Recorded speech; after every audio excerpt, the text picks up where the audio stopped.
Tas ir īsts veiksmes stāsts, ka Latvijā ražot kosmētiku pirms teju 3 gadiem sāk ceļu pie pircējiem daudz viet pasaulē, arī uz tālām aizjūras zemēm. No zemnieku rokām uz princeses naktskapīša. Tieši Eiropas Savienības likumdošana palīdzēja Maderai tirgu apgūt daudz straujāk. Burvju nūjiņas efektu nodrošināja Eiropas struktūra fonda līdzekļu biznesa attīstībai.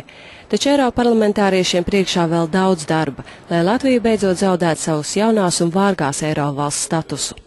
Latvijas pārstāvniecība Eiropas Savienībā ir vēl viens veids, kā mēs radam par Latviju tēlu, kā mēs veidojam Latvijas klātbūtni Eiropas Savienībā un starptautiskajā arēnā kopumā. Un mans viedoklis ir tas, ka ir Latvijai jāuzlabo mūsu valsts tēls.